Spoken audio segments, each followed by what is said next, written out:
Hello, and welcome to the 32nd edition of Drive-Thru Review. Today I'm going to talk about Airlines Europe. That's a game by Alan Moon. He also did Ticket to Ride, and he also did a game back, I think, in 1990 called Airlines, which was then redone as Union Pacific, which was then now redone as Airlines Europe. Um, I think that's all the versions that there is, and this game he supposedly spent, I think, last 3 years somewhat focused on it and trying to refine the design. I think it comes across as far as how elegant and all the choices and the game flow and all that stuff come across. Um, I've seen comparisons of this to Ticket to Ride. I don't think that's apt at all. I'm not a fan of Ticket to Ride. Don't put a bullet to my head, um, but I am a fan of this game a lot. And this game is not really like Ticket to Ride, though. It's more like Acquire, which I'm also a fan of. I don't know which is better. I don't really like to say games better or worse. There are games I like and don't like, but I think filler is good. I love some filler, and I love games that take 5 hours or 6 hours or 2 hours or whatever it is.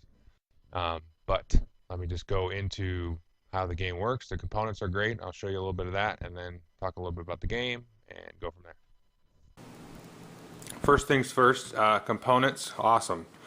This tray will house all the different airlines, the planes for them, and they come in different colors, and there's a finite amount of each of these planes, and that for a reason. But you can see it comes with these little trays here, and you can actually just use this during gameplay and make somebody the banker for the planes, and then you can have a banker for the money here. It's paper money, not the greatest, but it's not too bad. It's kind of sticky at the beginning, like all paper money, I guess. And then you got your stock cards here. These will be stock in different companies. You got the different airlines here, different colors. Everything fits nicely back in here. A couple of bags you can throw in there. It's just sort of an area for throwing your discarded cards. So very well thought out. I think you could use these for the victory point chips. I don't. I just keep them in the bag. But anyway, yeah, really good. So other than the money that you're going to have to be purchasing routes for airlines and the victory points, which come in a variety of denominations, you will have the following components. So you've got two markers here for the yellow airline, as well as a bunch of these plastic yellow airplanes, which are pretty cool looking. They're plasticky things. And they'll have one marker that will mark the starting base for the airline, and also one marker for the airline that goes around the score track, so to speak. And then you'll have stock cards for each of the airlines. So here we've got the yellow stock card.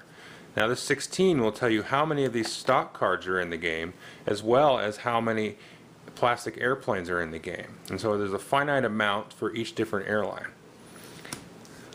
And then the four smallest airlines will have these bonus markers, and I'll explain those a little bit when we go to the gameplay, but those will exist as well. And there's also one stock card for this Air Abacus. Now there's 20 of these, but there are no airplanes for these. These will score without having you to buy any airplanes in the game, and I'll explain that a little bit when we go into the flow. Each player is going to get one of these cheat sheets, a player aid. Basically you have four options on your turn, pretty simple, and I'll explain that. And then on the back side you've got your totals for all of the different stocks and airplanes, so in case you forget and you want to try to count how many are left, then that's there for you as well. So here's a larger overview of the board at the start of the game. Now this is for 5 players. When you play with less players, you'll actually remove some of the airlines from the game, as well as their stock cards. For example, the yellow and purple may go away if you're only playing a 2-player game or a 3-player game. What players are going to try to do is they're going to try to expand each of the airlines' different routes. So if I bought one of these yellow planes here, I'll try to expand it out further and further and increase the value of the yellow airline. And then the next thing you might be doing is trying to acquire and place stock in an airline that has expanded further, so that at the end of the game, if you have the most stock in the biggest airline, you'll generate the most points and probably win. So let me just go into the 4 steps that are possible on your turn. The first thing you can do is by 1 or 2 airlines and increase the route by 1 or 2 spaces. Next thing you can do is place stock in front of you from your hand. The next thing you can do is trade the stock for the special abacus stock. And the last thing you can do is take $8 million. And I'll break each of these down in some more detail.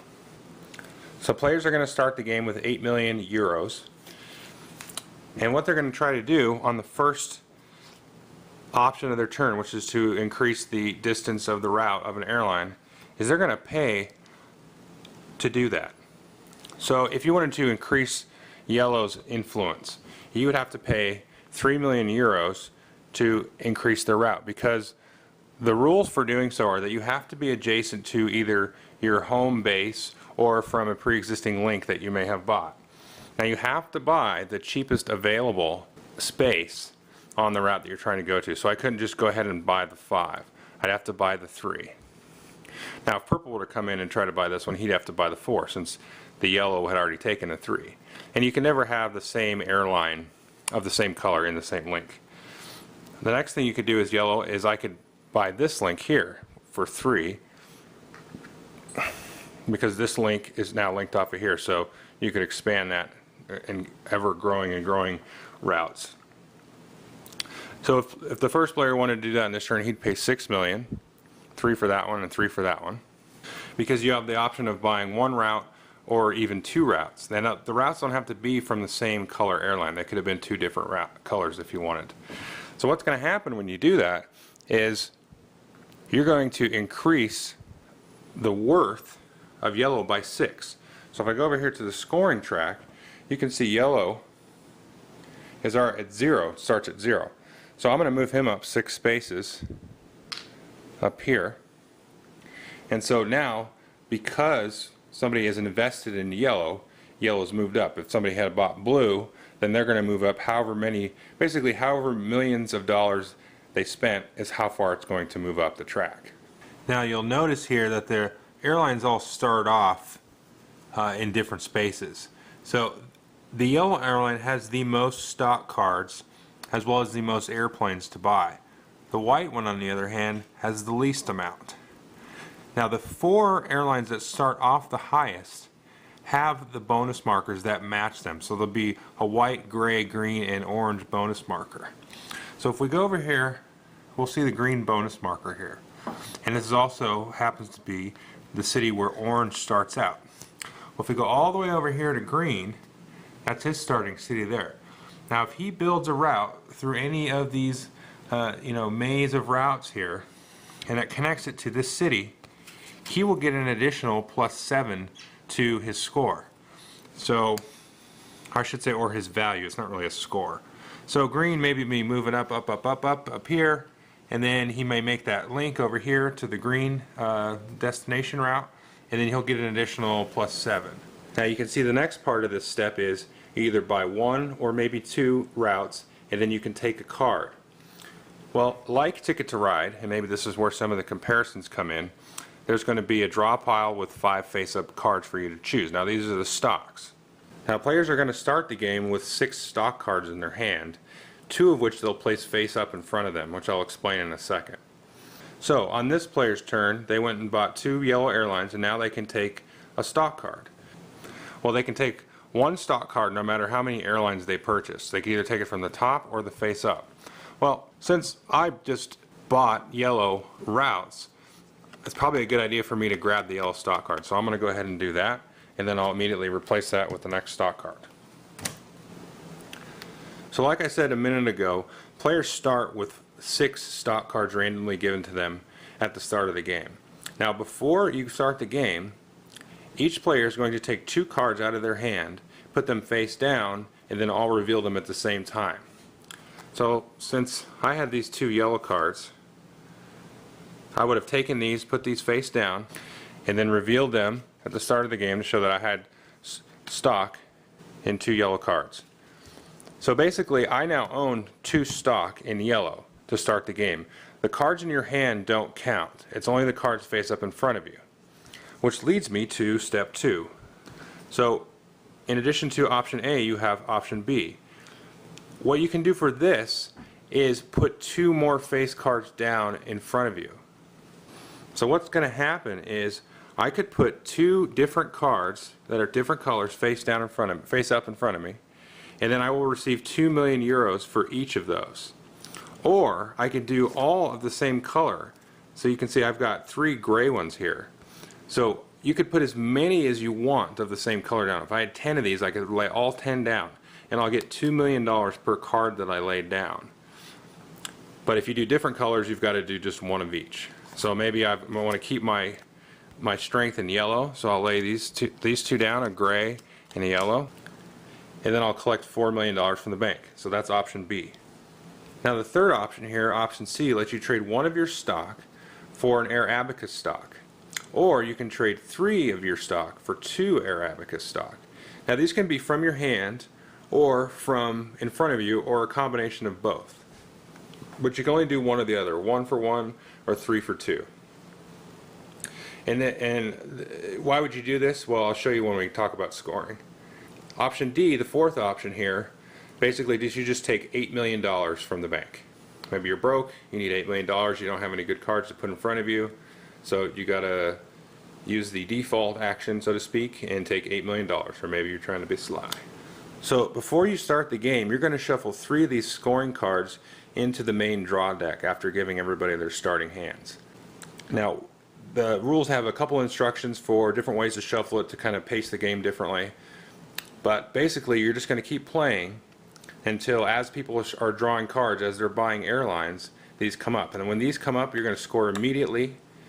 And you're going to take a look at any of the stock cards that are face up in front of players. You're not going to look at what's in their hand. That's not going to matter. So what's going to happen is you're going to work your way up here from the left to the right, going up and seeing which airlines have been purchased and pushed up further, and then you're going to compare who has the stock. So we're going to take a look at yellow.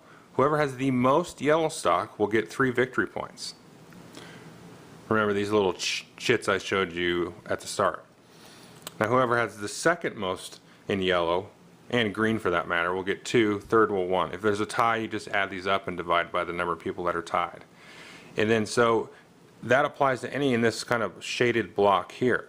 So this darker shaded block up here, you're going to look at the orange stock and give the most 4, 2, 1, and 0 for all of these colored airlines. And you're just going to go across each color airline and then give out that many victory points. And that's going to happen 3 times in the game. The third time that this card comes up is going to be the final scoring. The third card is going to be somewhere in the last 10. You're not sure quite where it's going to be, but you'll be able to watch that deck as it goes down and feel the pressure mount. Now let's talk about the Air Abacus airline. So after you've scored all the airlines that are on the board, you're going to go through and do a fixed scoring for the Air Abacus cards.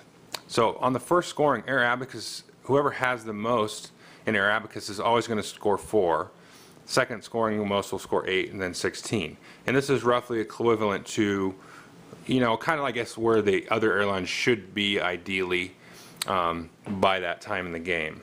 I know it's a rough estimate, but so you have to remember though, when you take these Air Abacus cards in a trade, if you're using option C, these don't go right to in front of you, they go right to your hand, so you still got to have a turn to play them in front of you.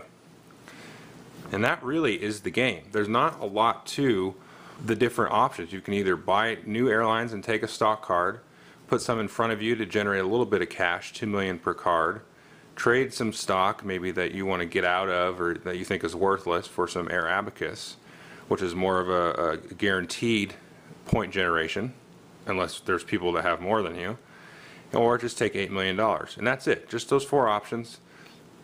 But the game is fluid. It's, I guess I'll talk about it in my review. All right, hope you enjoyed the overview there. This game is really, really, really, really, really good.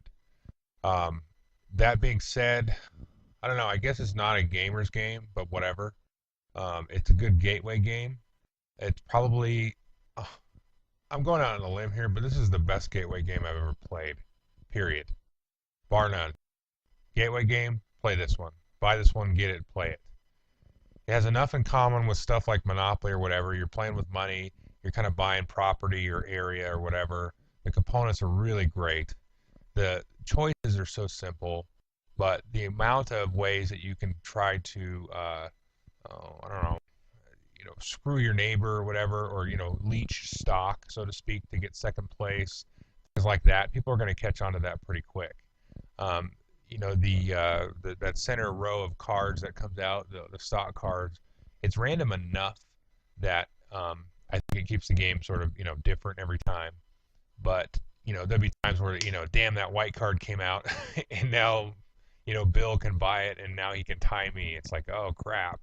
But it's not a huge deal. It's not like you're gonna throw a tantrum about it or anything. Maybe you will, but anyway. But yeah, so it's good. You should buy it. If I would get definitely just go buy this now. Go get it. I also should say it plays really well with two. Um, I like how it plays with two. We played through it the other day. I played it 3 and 4 a few times. I played it 2 the other day. It plays really well. There's a rule where you kind of throw away all the cards that um, when you score, you throw away cards, and you throw away cards for abacus cards, and that becomes the hand of a third player, so to speak, only on the final scoring. Now that player doesn't score any points, but it changes how first and second place are calculated, and so it's kind of a way of the second player sort of burying cards that like, oh, you're going red, huh? We'll see about that at the end of the game. But yeah, it's fun. So anyway, like I said a minute ago, go get it.